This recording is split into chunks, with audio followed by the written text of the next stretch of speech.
uma comissão, a Comissão Interna de Prevenção de Acidentes, CIPA, de uma empresa. Observando os altos custos com os frequentes acidentes de trabalho ocorridos, você sabe, sempre o Enem faz questão de nos cansar em todos os enunciados. A questão não é diferente. Fez a pedido da diretoria, muito importante, foi a pedido da diretoria, uma pesquisa do número de acidentes sofridos por funcionários. Essa pesquisa, realizada com uma amostra de 100 funcionários, irá nortear as ações da empresa na política de segurança no trabalho. Muito bem. Número de acidentes, vamos colocar aqui, número de acidentes. E aqui na direita, número de trabalhadores. Aí nós temos aqui, os resultados obtidos estão no quadro, número de acidentes 0, 1, 2, 3, 4, 5 acidentes, vai te benzer, né, cara, pelo amor de Deus.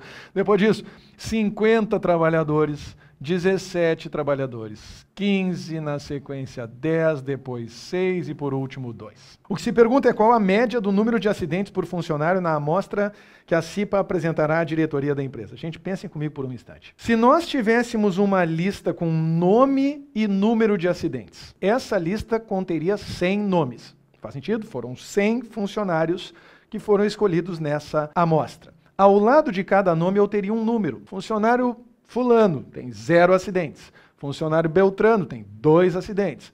Funcionário Cicrano teve 1 acidente.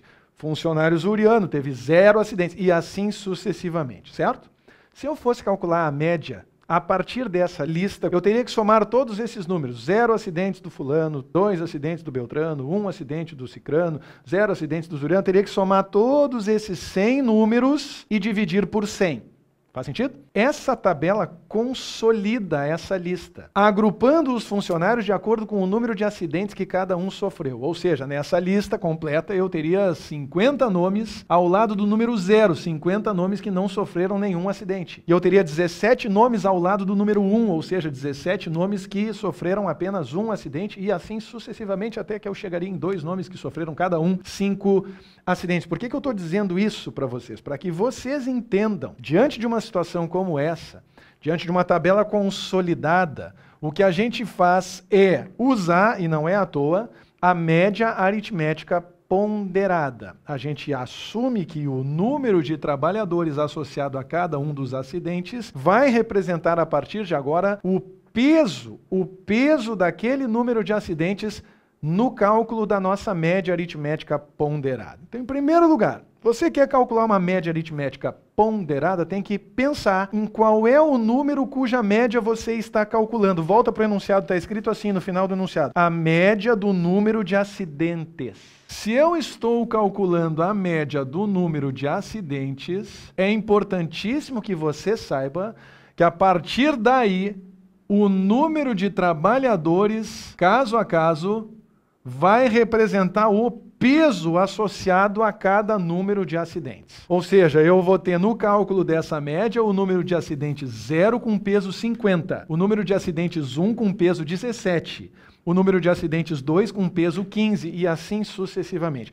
É super fácil de entender a jogada que está por trás disso, mesmo que você demore um pouco mais para entender o conceito. E aí eu espero que você use esse exemplo da lista com 100 nomes para poder se apropriar do que está por trás disso também. Mas sob o ponto de vista de cálculo de média aritmética ponderada da forma mais simples, mais direta, mais imediata possível, basta você lembrar que se você sabe qual é o número cuja média você está calculando, o outro número vai representar o peso. Sempre que esses números forem oferecidos em uma tabela consolidada, que é exatamente o que está acontecendo aqui. Se eu estou calculando o número médio de acidentes, então eu vou usar o número de trabalhadores como peso. E aí, na hora de calcular a média aritmética ponderada, o que a gente faz é muito simples. No numerador, a gente soma os produtos dos valores pelos pesos. Então você vai ter isso aqui, 0 vezes 50, coloca aqui, 0 vezes 50. Em seguida, coloca 1 vezes 17 e soma, mais 1 vezes 17. Depois, 2 vezes 15, mais 2 vezes 15. Tá vendo? A barbada. Depois, 3 vezes 10, coloca aqui, mais 3 vezes 10. Em seguida, 4 vezes 6,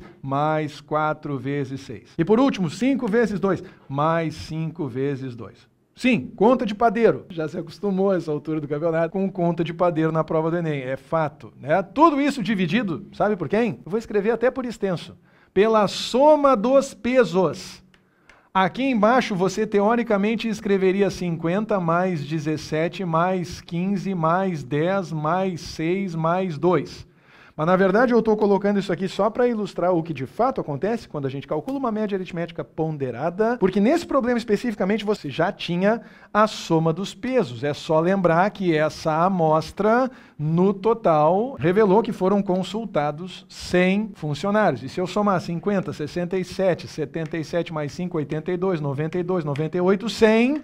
a soma do número de trabalhadores associado a cada categoria de número de acidentes vai resultar nos mesmos 100 que corresponde ao total de funcionários da minha amostra. Então eu já sabia que esse denominador era 100, só estou colocando isso aqui por extenso para ficar ainda mais claro para vocês como é que a gente constrói esse número. Vamos à média, portanto. Média é igual. 50 vezes 0 morreu. 1 vezes 17 dá o próprio 17. 2 vezes 15 dá 30. 3 vezes 10 também dá 30. 4 vezes 6 dá 24. 5 vezes 2 dá 10, e tudo isso vai ter que ser dividido por 100. Ainda bem, né? Finalmente o Enem facilita um pouco a nossa vida, não divide por 173 funcionários, se é que vocês me entendem, é que ficaria mais com a cara do Enem, especialmente das primeiras questões que a gente andou resolvendo por aí. 30 mais 30, 60, mais 10, 70, mais 24, 94, mais 17 dá 111. 111 dividido por 100. E eis que fica fácil da gente descobrir que a média de que nós estamos falando, 111 dividido por 100, resulta em 1,11. Muito bem, 1,11 é a média de acidentes que você encontra na letra D de Dinamarca.